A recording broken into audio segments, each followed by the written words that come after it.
తిరుపతిలో నేను ఎంపీగా ఉన్నప్పుడు విమానాశ్రయాన్ని పట్టుబట్టి తెచ్చాను, అంతర్జాతీయ విమానాశ్రయాన్ని. మరి అంతర్జాతీయ విమానాశ్రయానికి పునాది రాయి కూడా మన్మోహన్ సింగ్ గారి చేత వేయించాను. మరి ప్రారంభోత్సవం అయింది. ఈరోజు దాన్ని అమ్మేయాలంటాడు 3000 ఎకరాల భూమిని. ఆయన మంత్రిగా ఒక ఆయన ఉన్నాడు, రామ్మోహన్ రావు అని, రామ్మోహన్ నాయుడు అనుకుంటా ఆయన పేరు. మరి దాన్ని అమ్మేయాలంటాడు 3000 ఎకరాలు. ఎవరికి? అదానికి.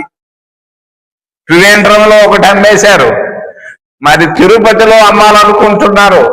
మరి మరి బొంబాయిలో ఒక విమానాశ్రయాన్ని పెట్టుకున్నాడు జీవి కృష్ణారెడ్డి అనే నెల్లూరు ఆయన్ని పెరుక్కున్నాడు ఆయన అదాని.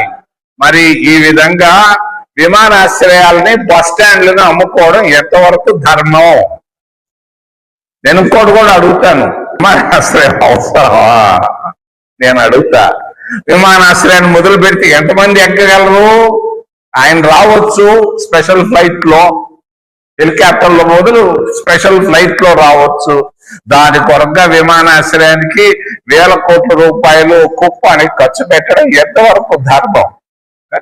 మరి కాలేజీలు మొదలు పెట్టండి, మరి ఉద్యోగాలు ఇప్పించండి. ప్రతి ఊర్లో ప్రతి ఇంట్లో ఒకరిద్దరు నిరుద్యోగులు ఉన్నారు, వాళ్ళకు ఉద్యోగాలు ఇప్పించవయ్యా.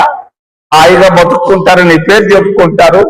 నిరుద్యోగ సమస్యకి ఏమన్నా చేశారా కుప్పానికి కానీ ఆంధ్రప్రదేశ్ రాష్ట్రానికి అని నేను సూటిగా ఆయన అడుగుతూ, 3వ అంశం